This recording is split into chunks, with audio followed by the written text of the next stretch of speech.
राकेश पंडिता के खून से घाटी हुई लाल।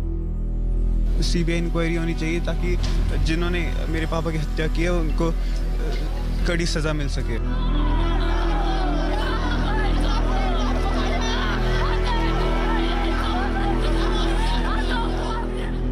सूख नहीं रहे आंसू, कोई ना पूछो हाल।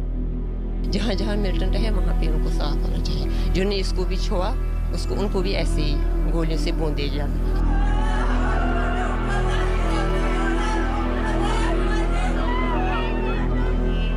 सन्न है पूरा देश, अपने हैं बेहाल। इससे बहुत बड़ा सेटबैक होता है और वही वो चाहते हैं। दावे थे हजार, अब है हजारों सवाल। इनको पता था वहाँ पे हर जगह पे लास्ट पहले भी वहाँ पे सरपंच की डेथ हुई है, 4-5 सरपंचों की डेथ हो गई है। तो एडमिनिस्ट्रेशन क्या कर रही थी, क्या सिक्योरिटी क्या कर रही थी?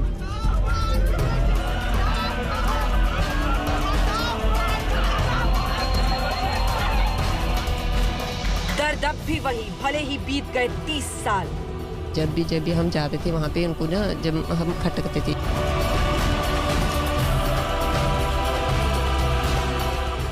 कोई बड़ी साजिश या कोई बड़ी चाल, जो इस साजिश में शामिल है किसी को नहीं बख्शा।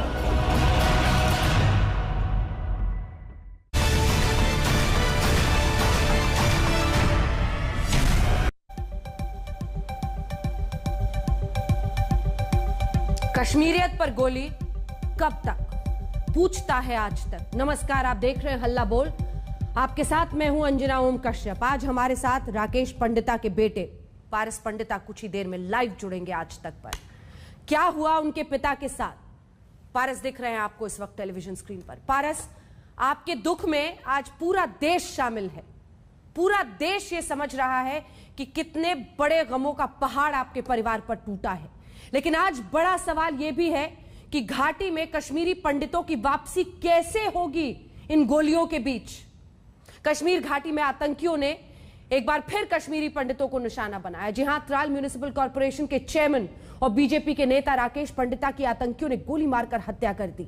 राकेश पंडिता की हत्या ने कई सवाल खड़े किए हैं। सबसे बड़ा सवाल यही कि आखिर कश्मीरियत पर गोली कब तक। पारस, आपके पिता की यह रिपोर्ट हम अपने दर्शकों को दिखा रहे हैं ताकि वो भी समझे कि 30 साल बाद जब उन्होंने हिम्मत की अपने गांव जाने की, स्थानीय निकाय चुनाव में हिस्सा लिया, कैसे इन आतंकियों ने उन पर गोली बरसाई है। जो भी है उसको माफी कभी नहीं दी जा सकती और जल्द से जल्द न्याय और इंसाफ आपको, आपकी मां, आपके पूरे परिवार को, कश्मीरी पंडितों को मिले। इन सब के साथ पहले ये रिपोर्ट अपने दर्शकों को दिखाते हैं, फिर चर्चा करेंगे। घाटी में एक बार फिर गोलियों की गूंज।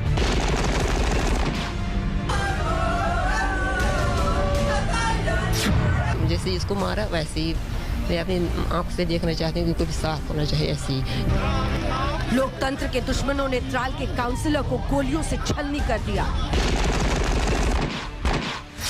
सीबीआई इंक्वायरी होनी चाहिए ताकि जिन्होंने मेरे पापा की हत्या की है उनको कड़ी सजा मिल सके। घाटी में एक और कश्मीरी पंडित की शहादत।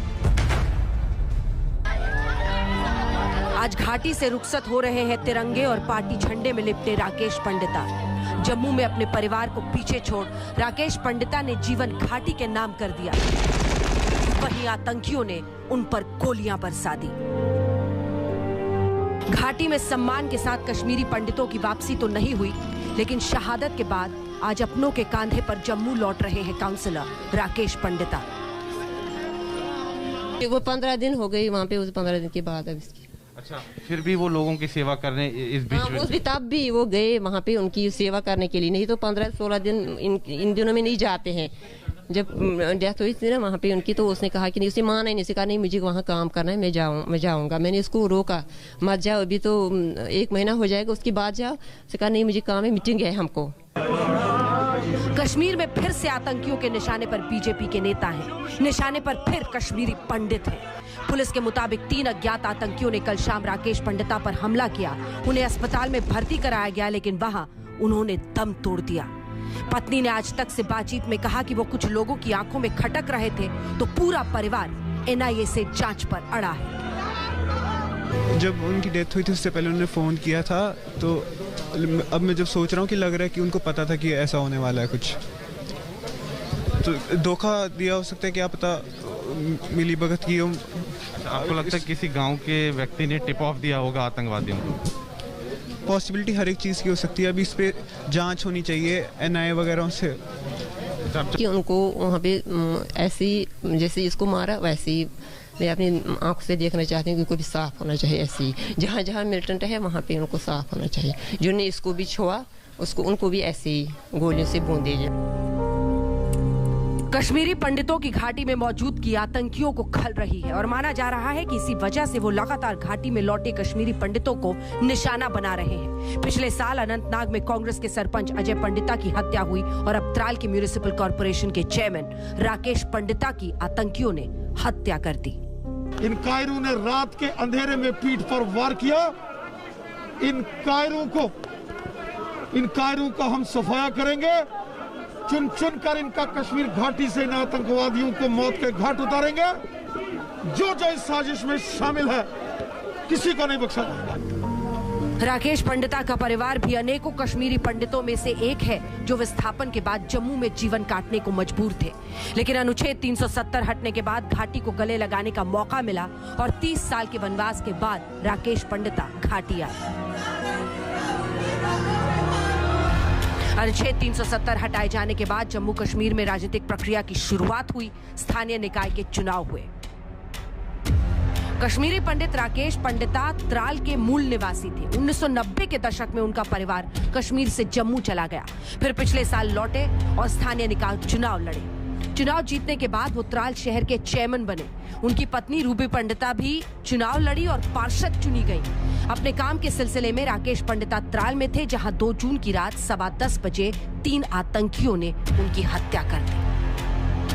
दरअसल 2 जून की दोपहर में राकेश पंडिता की पत्नी से आखिरी बार फोन पर बात हुई थी और शाम को उन्होंने अपने बेटे को भी फोन किया था। आई थिंक 8:30 या 9 बजे कल। क्या कह रहे थे वो? उन्होंने कहा पढ़ना, ख्याल रखना अपना। मतलब जब सोच रहा हूँ लग रहा है उनको पता था ये कुछ होने वाला है। राकेश पंडिता की पत्नी और बेटे को शक है कि किसी साजिश के जाल में फंसाकर राकेश पंडिता की हत्या की गई है। त्राल पाइन नाम की जगह पर रात करीब 10:15 बजे 3 अज्ञात आतंकियों ने उन पर अंधाधुंध फायरिंग की। उस वक्त वो अपने दोस्त के ही घर पर थे। आतंकियों की फायरिंग में उनके दोस्त की बेटी को भी गोली लगी। राकेश ने दम तोड़ दिया, जबकि उनके दोस्त की बेटी गंभीर हालत में अस्पताल में भर्ती है। त्राल आतंकियों का गढ़ है और शहर के म्युनिसिपल काउंसिल के चेयरमैन होने के नाते राकेश पंडिता को सुरक्षा मिली हुई थी। राकेश पंडिता को 2 PSO मिले हुए थे। श्रीनगर में उन्हें एक सुरक्षित आवास भी दिया गया था। फिर भी 2 जून को बिना किसी सुरक्षा के वो त्राल के पाइन गांव पहुंचे। आखिर उन्होंने ऐसा क्यों किया? क्या उन्हें जाल में फंसाने वाले गांव के कुछ लोगों ने ही आतंकियों को खबर दी? इन सारे सवालों को लेकर परिवार जांच की मांग कर रहा है। वहीं उनकी पत्नी की मांग है कि जिन आतंकियों ने इस वारदात को अंजाम दिया उनका सफाया किया जाए। मैं उनको बोलूँगी कि उनको वहाँ पे ऐसी जैसे इसको मारा वैसे ही मैं अपनी आंखों से देखना चाहती हूँ कि उनको भी साफ होना चाहिए। ऐसी जहाँ जहाँ मिलिटेंट है वहाँ पे उनको साफ होना चाहिए। जिन्होंने इसको भी छुआ उसको उनको भी ऐसे ही गोलियों से बूंदे जाता है। 30 साल बाद अपने गांव लौटे थे राकेश पंडिता। राजनीतिक प्रक्रिया का हिस्सा बने। सुरक्षा के भरोसे पर बीजेपी के बैनर तले त्राल से चुनाव लड़े, मगर घाटी के अलगाववादियों को यह मंजूर नहीं था। काउंसलर राकेश पंडिता को मौत की नींद सुलाकर आतंकियों का यह खतरनाक संदेश है, जवाब हमें देना है। आज तक ब्यूरो। और पारस पंडिता हमारे साथ इस वक्त मौजूद है। राकेश पंडिता के बेटे रविंद्र रैना जी अध्यक्ष जम्मू कश्मीर बीजेपी के जुड़ गए हैं। डॉक्टर हरबख्श सिंह प्रवक्ता PDP के, बबीता लड्डू जो कि सरपंच है पाम्पोर की, वो हमारे साथ जुड़ गई हैं। अशोक पंडित जी हमारे साथ फिल्म मेकर जुड़ गए हैं, कश्मीरी एक्टिविस्ट हैं। इफ्तिखार मिसगर साहब जो कि राजनीतिक विश्लेषक हैं, वो हमारे साथ जुड़ गए हैं। सबसे पहले मैं पारस आपके पास आना चाहती हूँ। आपके दुख में, आपके गम में पूरा देश इस वक्त शामिल है। क्या कहेंगे आप? इतना बड़ा लॉस है आपके लिए, आपके परिवार के लिए। क्या कहना चाहेंगे इस वक्त पारस? पूरा देश आपको सुन रहा है। पूरी फैमिली जो है पापा पे डिपेंड थी। वो हमारी फैमिली के बैकबोन थे। अब हमारी फैमिली जो है टूट चुकी है, और क्योंकि उनकी डेथ की वजह से। तो वो चुनाव जीते थे, उन्हें निकाला गया था त्राल में से 90s में। तो अब चुनाव जीत के बने थे वो म्यूनिसिपल कमेटी के प्रेसिडेंट। अब ये हादसा हो गया। अगर गारंटी नहीं दे सकते कि सिक्योरिटी की, तो कोई क्यों जाना चाहेगा वहाँ। ये सवाल आप लोगों को सबसे ज्यादा डरा रहा होगा, क्योंकि उन्होंने हिम्मत दिखाई और वो घाटी में वापस गए। जिन्होंने भी जान ली है वो जाहिर तौर पर उन्होंने जो लोकतंत्र का वो हिस्सा बने, उस पे इसकी वजह से उनकी जान ली है। आप लोगों को भी यही लग रहा है? हमें जी पारस जी, आपको भी यही लग रहा है? पारस जी, हाँ, कह सकते हो। अभी अगर इंक्वायरी होगी तभी पता चलेगा कि ये साजिश है कि नहीं। क्योंकि वो लगातार उनको सिक्योरिटी भी दी गई थी। क्या कोई धमकी या किसी ने कुछ ऐसा कहा था पिछले दिनों जो उन्होंने आप लोगों को, परिवार वालों को बताया हो? धमकी अगर मिली थी वो तो नहीं बताया पापा ने कि ऐसा कुछ हुआ है कि नहीं। कल ही न्यूज़ पता चली कि उनकी डेथ हुई है। धमकी का नहीं बताया उन्होंने कभी मुझे। ये जो डर, हमेशा एक तरह से डर के बादल रहते हैं कश्मीरी पंडितों पर जो घाटी में जा रहे हैं, उसका जिक्र कभी उस पर बातचीत हुई हो पिता से? ज्यादा डिस्कस नहीं करते थे पापा मेरे साथ इन चीजों के बारे में। पर ये बोलते थे कि वहाँ खतरा है अभी, तो ख्याल रखना पड़ा। तो इलेक्शन जब लड़ रहे थे उनकी क्या सोच थी? वो कहते थे मुझे कि वो डेवलपमेंट के लिए गए थे बेसिकली, वहाँ भाईचारे के लिए गए थे, कभी डिस्क्रिमिनेशन नहीं करते थे किसी हिंदू मुस्लिम के बीच। तो कहते थे कि जैसे मैंने स्कूल्स में टॉयलेट्स बनाए, यहाँ पर डस्टबिन लगवाए, काफी बातें बताते थे। किस तरह से आप याद करेंगे, इससे पहले कि मैं अन्य मेहमानों के पास जाऊं, किस तरह से आप उन्हें याद कर रहे हैं? गहरा रिश्ता होता है पिता और बेटे के बीच में। कौन सी उनकी बातें इस वक्त सबसे ज्यादा याद आ रही हैं आपको, पारस? काफी बातें याद आ रही हैं। जब बोलते थे कि पढ़ा कर पारस, अब सोच रहा हूँ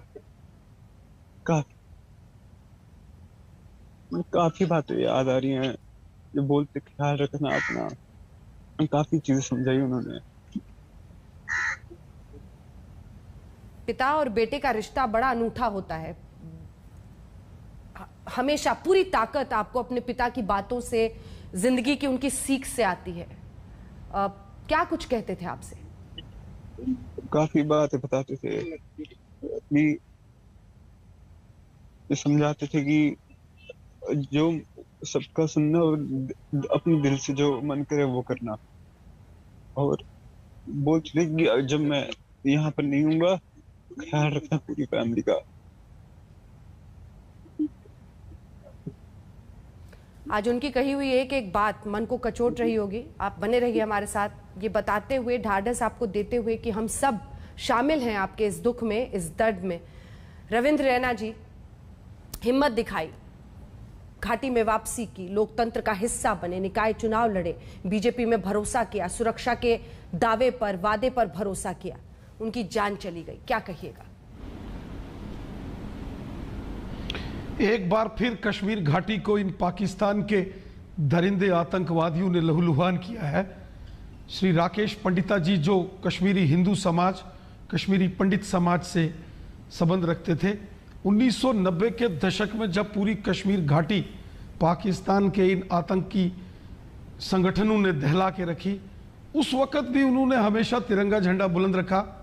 बहुत जांबाज वो नौजवान नेता थे और बड़े कर्मठ भारतीय जनता पार्टी के कार्यकर्ता थे। जब जम्मू कश्मीर में म्युनिसिपल कॉरपोरेशंस के चुनाव हुए, निकाय चुनाव, उसकी घोषणा हुई, कश्मीर घाटी के अंदर बहुत सारे ऐसे स्थान थे जहां कोई चुनाव लड़ने के लिए तैयार नहीं था। उस वक्त भी आतंकवादियों ने बार बार धमकियां दी थी कि चुनाव का बहिष्कार करो, परंतु उस सब धमकियों को दरकिनार करते हुए वो त्राल जैसे क्षेत्र के अंदर गए, वहां से उन्होंने नामांकन भरा, चुनाव जीता और जीतने के बाद वहां के जो अन्य कॉरपोरेटर साथी थे उन्होंने उन पर विश्वास जताया और वो त्राल म्युनिसिपल कमेटी के अध्यक्ष बने। शुरू से ही वो बहुत ही राष्ट्रवादी थे, बहुत सच्ची और सीधी बात करने वाले एक बेबाक नेता थे, बहुत दिलेर आदमी थे और त्राल जैसे क्षेत्र, पुलवामा जैसे क्षेत्र में जाकर भारतीय जनता पार्टी का और अपने देश का तिरंगा झंडा बुलंद करना, ये उनके खून में था और उन्होंने, उनकी जो कुर्बानी हुई है, उनका बलिदान देश के लिए हुआ है। पूरा देश उनकी इस शहादत को नमन करता है।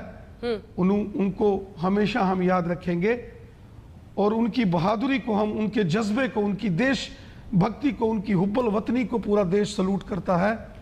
जिस किसी ने भी इस साजिश में जो शामिल रहा होगा वो बच नहीं पाएगा किसी सूरत में भी। इन दरिंदे आतंकवादियों ने कश्मीर घाटी को लहूलुहान किया है, कश्मीरियत को लहूलुहान किया है, वहां के भाईचारे को लहूलुहान किया है, अमन को लहूलुहान किया है। यहाँ एक तरफ सारी दुनिया कोरोना वायरस महामारी से जंग लड़ रही है और ये करतूत है इस पाकिस्तान की, ये करतूत है इन आतंकवादियों की। ये मानवता के कातिल हैं, इंसानियत के कातिल हैं, ठीक है, और बेगुनाह लोगों के कातिल हैं। अशोक पंडित जी, ठीक है अशोक पंडित जी, लेकिन ऐसे दिलेरों की वापसी पर सुरक्षा के नजरिए से तो बहुत बड़ा सवालिया निशान है ना ये हत्या।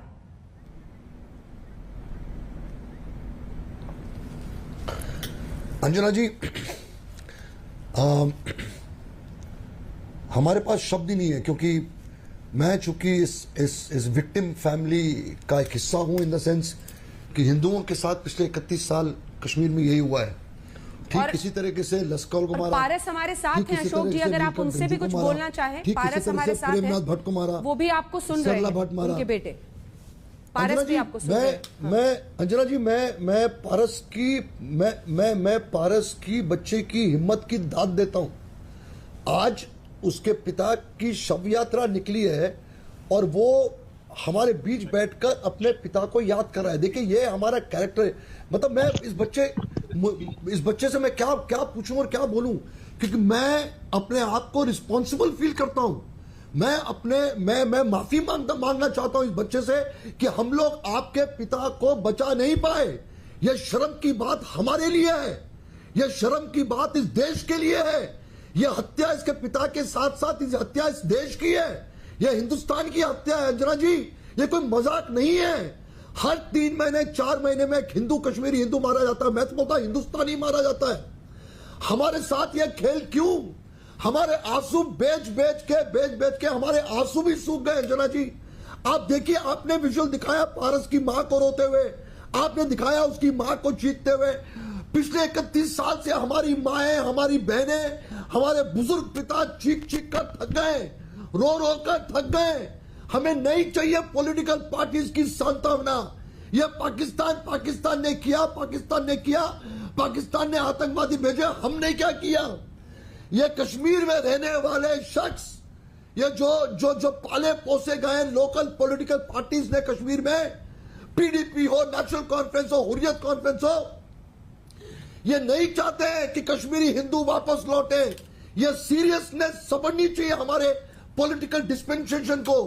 कौन है जो हमें राज कर रहे हैं वहां पर? कौन है वो ब्यूरोक्रेट्स? कौन है जिनके हाथ में पावर दिया गया है? आज भी हमारे साथ एक डिस्कशन किया जाता है। कुछ नौकरियां मेजॉरिटी उन्हीं को मिल रही है, हमको पूछा नहीं जा रहा है। आज भी डिस्पेंसेशन है। आज जो हत्या हुई है राकेश पंडिता की, यह मेरी भी हत्या है, यह हर कश्मीरी हिंदू की हत्या है, हर हिंदुस्तानी की हत्या है। रो के थक गए हम। आपने जो विजुअल दिखाए, कांप गए हम। झंझोड़ देता है ये विजुअल। आप इमेजिन करिए कि इन्होंने सोचा भी नहीं होगा कि मेरे पिता की लाश आएगी घर में आज वापस।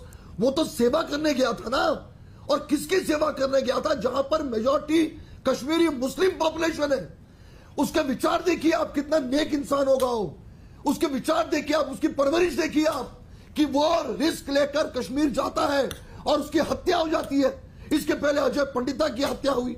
तो कहीं ना कहीं तो सरकारों को सोचना पड़ेगा, कब तक हम चीखते रहेंगे, कब तक हम रोते रहेंगे, कब तक हम बिलखते रहेंगे, हमारी आत्माएं रोती रहेंगी और हम टेलीविजन शोज में डिबेट करेंगे कि भैया हमको मारना बंद करो। हमारा कोई पाप नहीं है, हमारा पाप यही है कि हम हिंदुस्तानी हैं, हम हिंदुस्तान के झंडे को सलाम करते हैं। ये नहीं चाहते। और मैं एक बात आपके शो में स्पष्ट रूप से कहना चाहता हूं अंजना जी, ये कश्मीरियत शब्द जो है ना, ये हमारा सबसे बड़ा दुश्मन है। कश्मीरियत कश्मीर में कभी नहीं थी। हम लोग का प्रोसिक्यूशन ऑलवेज हुआ है। ये जो पॉलिटिकल पार्टीज बोलते हैं ना कश्मीरियत, ये कश्मीरियत एक मजाक है हमारे ऊपर, हमारी कौम पे मजाक है। कश्मीरियत कश्मीर में थी नहीं कभी अंजना जी। हमारा मजाक उड़ाना बंद करो, हमारे आंसुओं को बेचना बंद करो, हमारे ट्रेजेडीज पे हंसना बंद करो। ये सारे लोग जो हैं कश्मीरी हिंदुओं के निर्वासन को, कश्मीरी हिंदुओं के जेनोसाइड को, कश्मीरी हिंदुओं के प्रोसिक्यूशन को इन्होंने मजाक बना के रखा हुआ है। इसी हमने ऐसी लाशें गिरते हुए पिछले 30 साल से गिरी है। ऐसे ही घरों के सामने गोलियां मारी है, लसकौल को, नीलकंठ गंजू को, प्रेमनाथ भट्ट को, सरला भट्ट को जला के फेंक दिया। तो विजुअली तो हमारे लिए कोई नई बात नहीं है। हर 3 महीने में हम रोते हैं, हर 3 महीने में औरतें रोती हैं। ये कब तक चलेगा अंजना जी? ये कब तक चलेगा? कब तक हम विलकते रहेंगे? कब तक हम रोते रहेंगे अंजना जी? और पॉलिटिकल पार्टीज के लोग आते हैं, नमस्ते करते हैं, संताने हम पाकिस्तान से बदला लेंगे, हम उससे बदला लेंगे। अरे भैया बदला लेकर आप कर क्या रहे हैं? क्या बदला ले रहे हैं? हमारे लोग तो मारे ही जा रहे हैं और मरते जा रहे हैं, घर के घर तबाह हो गए। अब ये बच्चे की तस्वीर, बच्चे को देख लो आप, ये पारस को देख लो, पारस जैसी शक्ल है इसकी। क्या गलती की थी इसने? क्या पाप किया था कि राकेश पंडिता के घर में जन्म लिया इसने? मार दिया इसके बाप को, इसके पिता को बिना कारण के। हमें जवाब इसका चाहिए। कब तक कश्मीरी हिंदू मारा जाएगा? राणा साहब जवाब दीजिए। आप कश्मीरी हिंदुओं की बात करिए। इसके बारे में अंजना जी एक सेकंड। हाँ। आप कश्मीरी हिंदुओं, अंजना जी एक सेकंड, कश्मीरी हिंदुओं की बात करिए। अंजना जी आप अपनी टीम भेजिए जप्ती के ऋषि जी कैंप में, जहां पर कश्मीरी हिंदू बसते हैं। अब जाके देखिए उनका क्या हाल है। कोई डॉक्टर नहीं, कोई दवाइयां नहीं, कोई कुछ नहीं, बुरा हाल है। कोरोना के टाइम पे हम लोग यहां से दुनिया भर से लोग हेल्प कर रहे हैं।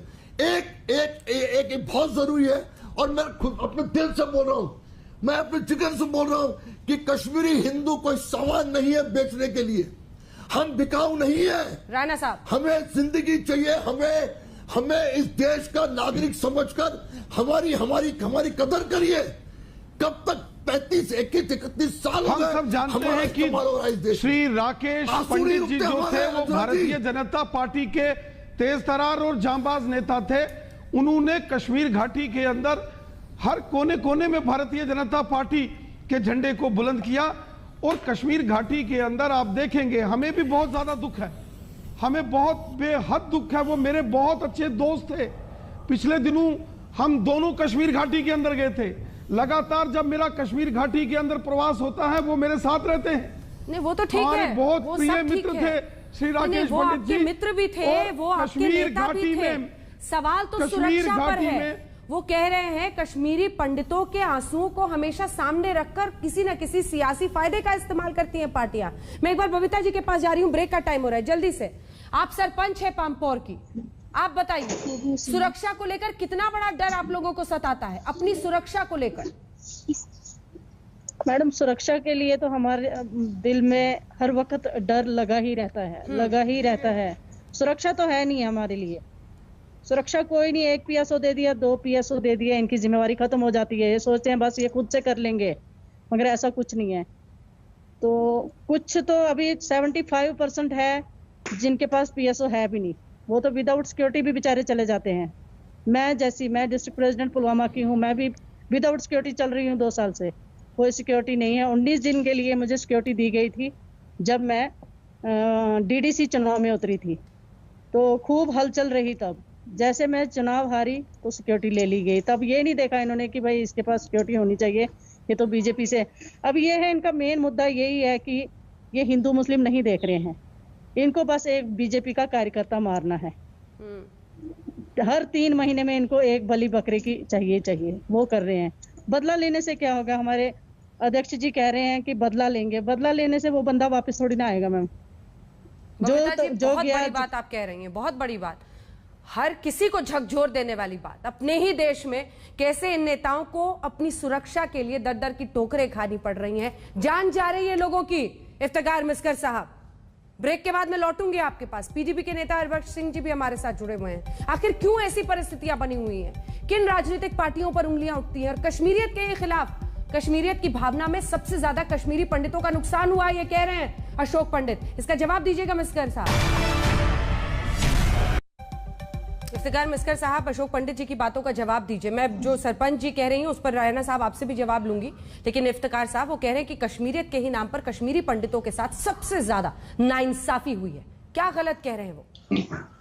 देखिए अंजना जी, पहले तो मैं नमन करता हूँ, यहाँ पे छोटे बच्चे आए हुए हैं जिनका कल इनके बाप का देहांत हुआ, इनको मेरी तरफ से बहुत ही कंडोलेंस।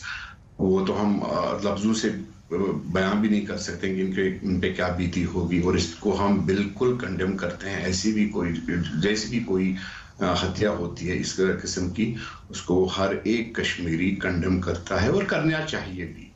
जहां तक बात रही अशोक पंडित जी की, तो देखिए मैं यहाँ लड़ने नहीं आया हूँ आज, और ना आज वो टॉपिक है जिसपे हम बहस गर्मा गर्मी का करें। ये आंसू बहाने वाला बहस है। लेकिन देखना यह है कि कश्मीरी पंडित जो हमारे यहाँ पे आए थे, भाई ये राकेश जी आए थे यहाँ पे, ये कश्मीरी पंडित बन के नहीं आए थे, ये कश्मीरी बन के यहाँ पे सियासत कर रहे थे। ये कश्मीरी बन के कश्मीरियों का मदद करना चाहते थे। यहाँ पे आप हिंदू मुस्लिम को क्यों बना रहे हैं? इसको आप ये हिंदू मुस्लिम की दीवार क्यों बना रहे हैं? उग्रवाद का, टेररिज्म का कोई जान क्यों ले ली होता अंजना जी? तो जान क्यों ले ली? इन्होंने ली, कश्मीरियों ने थोड़ी ली। अंजना जी, ये अशोक पंडित ने थोड़ी ली, ये मैंने थोड़ी ली, ये किसने ली? वो सवालिया मार्क है। मैं ये नहीं कहता हूं क्यों ली, ये हमें भी पता है क्यों ली, आपको भी पता है क्यों ली। उन आतंकियों ने ली जिनको कुछ लोग पनाह देते हैं, जिनको छिपाए फिरते हैं। अंजना जी, जम्मू कश्मीर में 2019 में जब 370 हटाया गया तो सरकार ने दावा किया कि जम्मू कश्मीर में सब कुछ कुशल मंगल होगा। तब बारी साहब बीजेपी के मुसलमान लड़का था, बारी एक पॉलिटिकल वर्कर, उसकी हत्या करी गई, कश्मीरी मुसलमानों की हत्या करी गई, कश्मीरी पंडितों की हत्या करी गई। सेना इन आतंकियों को खोजने के लिए, एक सेकेंड, खोज कर मार गिराने के लिए निकलती है तो पत्थरबाजी कौन करता है इन्हें छिपा कर बचाने के लिए? बताइए कहाँ होती है? क्यों तह तक नहीं जाना चाहते आप? कहाँ होती है? क्यों आप सब कुछ कालीन के नीचे छिपाना चाहते हैं? पत्थरबाजी कहाँ होती है? पत्थरबाजी लगातार होती रही है। क्या वो कश्मीरी मुसलमान, क्या वो कश्मीरी मुसलमान को मत कहिए आप। देखिए, तो आप कह रहे हैं मुसलमान को, तो आपकी जुबान से निकल रहा है जो भी निकल रहा है। किसने कहा मुसलमान को ना इसमें घुसिए? कश्मीरी ये देखिए, आप इसको हिंदू मुस्लिम बना रहे हैं, किसी ने नहीं कहा था, आप बना रहे हैं। अशोक पंडित ने बनाया, आपने बनाया, अशोक पंडित ने बनाया, आपकी बातों ने बनाया। कश्मीरी हिंदू, कश्मीरी मुस्लिम, कश्मीरी पंडित, क्या बात है? इंसान मारा गया है, किस लिए मारा गया है, क्यों मारा गया है, उस पे बहस होनी चाहिए। अशोक पंडित जी जवाब, कश्मीरी हिंदू मारा गया, कश्मीरी हिंदू है, रविंदर पंडित कश्मीरी हिंदू है, रविंदर पंडित कश्मीरी हिंदू है, अजय पंडिता कश्मीरी हिंदू है, अब जवाब सुन लीजिए, कश्मीरी हिंदू है, जवाब सुन लीजिए, फिर बोलिएगा इफ्तिकार साहब। कश्मीरी पंडित है। आप क्यों, मैं क्यों नहीं बोलूं कि मैं कश्मीरी हिंदू? अरे क्या इंसानियत की बात कर रहे हैं? क्या इंसान है? मैं पहले कश्मीरी हिंदू, मैं इफ्तिकार साहब मैं आपसे जवाब लूंगी, उनको पूरा कर लेने दीजिए, अशोक पंडित को बोल लेने दीजिए। आइडेंटिफिकेशन है, नहीं, आपने बहुत टाइम दिया अशोक पंडित को, मेरा आइडेंटिफिकेशन है, मेरा आइडेंटिफिकेशन है, मेरा आइडेंटिफिकेशन कश्मीरी हिंदू है, मेरा अस्तित्व कश्मीरी हिंदू है, मैं हिंदू हूँ, मैं कश्मीरी हिंदू हूँ, और आप लोगों ने सारे कश्मीरी हिंदुओं को कश्मीर से निकाल कर जेनोसाइड करके उनको फेंका हुआ है। मैं कश्मीरी हिंदू हूँ, रविंदर पंडिता, राकेश पंडिता कश्मीरी हिंदू है, मैं कश्मीरी हिंदू हूँ, मुझे कोई शर्म नहीं आती है अपने आप को कश्मीरी हिंदू बोलने के लिए। राकेश पंडिता कश्मीरी हिंदू है और उसको इसलिए मारा कि वो कश्मीरी हिंदू था, अदरवाइज कोई रीजन नहीं था उसको मारने का। वो कश्मीरी हिंदू था, इसलिए उसको मारा हुआ। उसने कश्मीरी, अरे देखो सर्टिफिकेट नहीं देनी है, अरे देखो सर्टिफिकेट नहीं देनी है, अरे आतंकवादी, अरे आतंकवादी, अरे आतंकवादी, अरे आतंकवाद का सपोर्टर, मुझे तेरी सर्टिफिकेट नहीं चाहिए। तूने हत्या की है, तूने वहां पर तलाशी की है, तूने कश्मीरी, तूने वहां के आतंकवादियों के साथ तू उठा है, तू बैठा है। कश्मीरी हिंदू मारा गया, वो कश्मीरी हिंदू मुझे था। एक बात बता, मैं उसका नाम नहीं बदल सकता, मैं उसका धर्म नहीं बदल सकता, मैं उसका अस्तित्व बदल नहीं सकता। आप कैसे बदल सकते हैं? आप कैसे बदल सकते हैं? अरे आप कैसे बदल सकते हैं? राकेश पंडिता हिंदू नहीं था, राकेश पंडिता हिंदू नहीं था, अरे कश्मीरी हिंदू नहीं था। अरे आपके बोलने से आदमी बदल जाएगा, अरे आपके बोलने से इंसान बदल जाएगा, आपके बोलने से आदमी बदल जाएगा, आपके बोलने से क्यों नहीं बदलते हालात? क्यों नहीं बदलते हालात? वो कश्मीरी। हरबख्श सिंह जी जी, सबसे पहले ये आज मुझे बिल्कुल, अंजना जी, मुझे बिल्कुल मूड आज नहीं था आने का।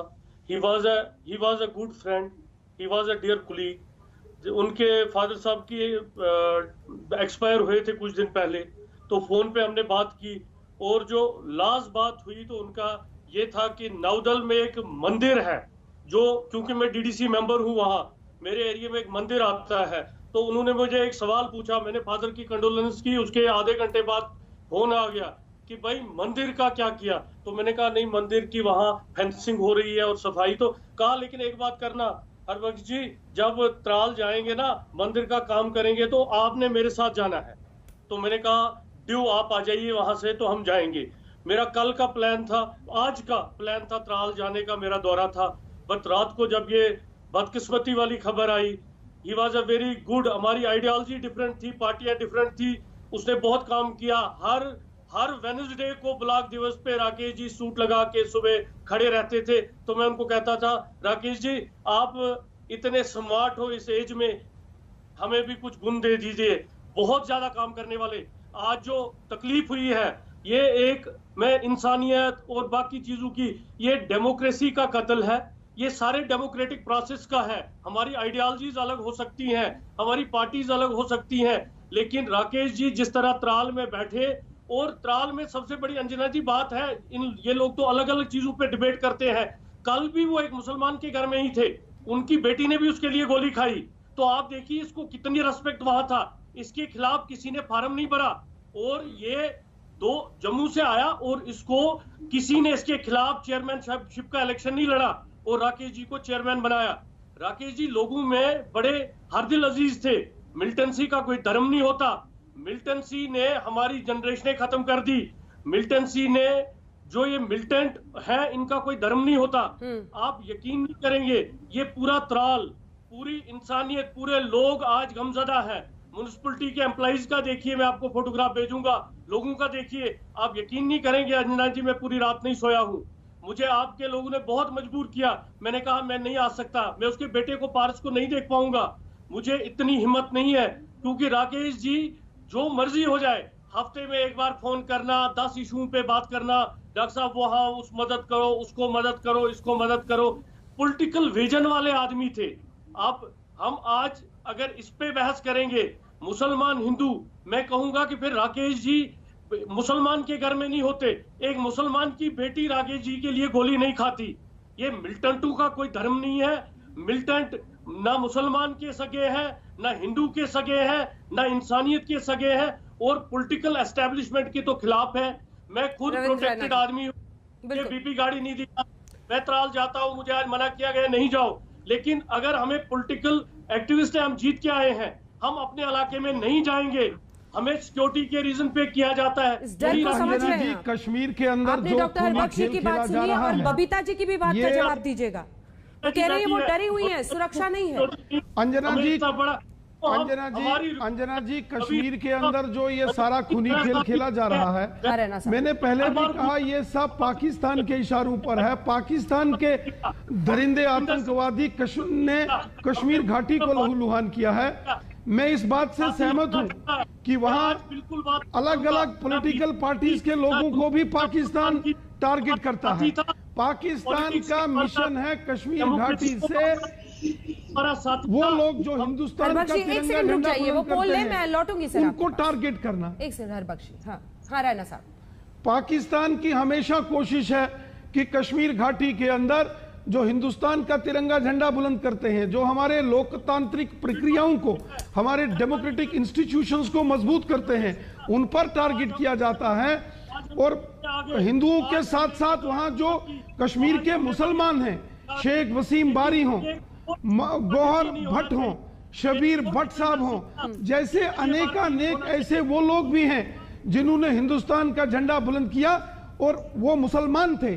और मुसलमान होने के नाते से पाकिस्तानियों ने ये नहीं देखा कि ये मुसलमान हैं, पाकिस्तानियों ने उनके ऊपर भी हमला किया, क्योंकि पाकिस्तान जम्मू कश्मीर के अंदर हिंदुस्तान के जो राष्ट्रभक्त लोग हैं, जो देशभक्त अपनी मादरे वतन हिंदुस्तान से प्यार करते हैं, उनको टारगेट करता है। बबीता जी की सुरक्षा की चिंता पर भी जवाब दीजिए। ये लड़ाई देशभक्तों की और देश दुश्मनों की है। रविंद्र रही बात बबीता जी की, हरबख्श जी भी कह रहे हैं कि जो रूलिंग डिस्पेंसेशन है बीजेपी के खिलाफ जबरदस्त गुस्सा है और आतंकी जाहिर तौर पर उनके खिलाफ है। जो लोग आपका झंडा उठा रहे हैं घाटी में, उस पर जवाब दीजिए।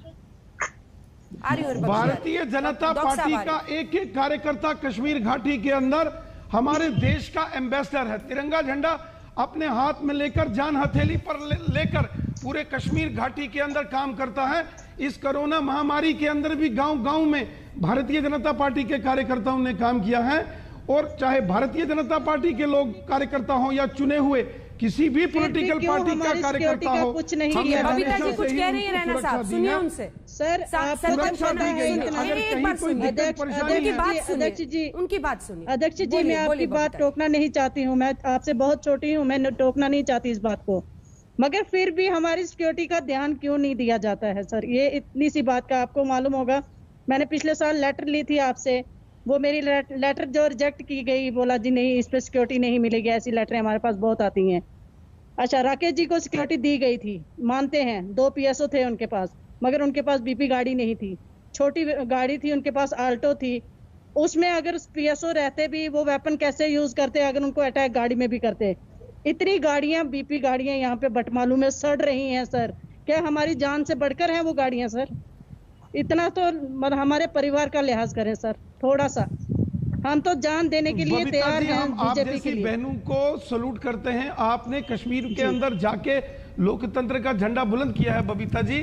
मैंने पिछले दिनों ये सारा विषय जम्मू कश्मीर के माननीय उपराज्यपाल महोदय जी के संज्ञान में भी लाया था। 3 इलेक्शन लड़े और उन्होंने 3 इलेक्शन लड़े मैंने 2 साल में। उन्होंने 2 साल में बहुत सारे लोगों को कश्मीर घाटी के अंदर जो फ्रीक्वेंटली विजिट करते हैं, जम्मू कश्मीर की सरकार ने उनको बुलेट प्रूफ व्हीकल्स और सिक्योरिटी का इंतजाम भी किया है। और जहां कहीं कोई कमी पेशी है उसको भी हम दूर करेंगे, क्योंकि पाकिस्तान के मंसूबों को ज्यादा मैं कम नहीं कहती, बहुत कमी पेशी है सर, सर बहुत कमी पेशी है, बहुत ज्यादा।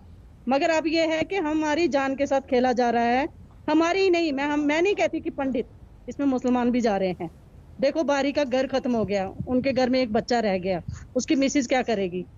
या अजय भारती जी हैं, उनकी बेटियां हैं, बताओ उनके घर में कमाने वाला कौन है? घर तो खत्म हो गए, मगर ये है कि उनकी जगह कोई नहीं भर पाएगा। अब खून के साथ खून, ये कब तक खून की होली कब तक खेली जाएगी सर? इसका ख्याल करें। आपके इन्हीं सवालों में पूरी कहानी छिपी हुई है। हमें एक ब्रेक के लिए रुकना पड़ रहा है। आप सभी का बहुत धन्यवाद। अशोक पंडित जी, आपने भी खुलकर अपनी बात कही, कश्मीरी पंडितों का जो दर्द है उसको सामने रखा। रास्ता और उपाय निकालना पड़ेगा, इस तरह से खून की होली नहीं चल सकती। अनंत, कश्मीरियत पर गोली कब तक? जी हां, बीजेपी के नेता काउंसलर त्राल के, जिनकी आतंकियों ने हत्या कर दी। इसी पर आप देख रहे थे आज हल्ला बोल में बहस। देखते रहिए आज तक।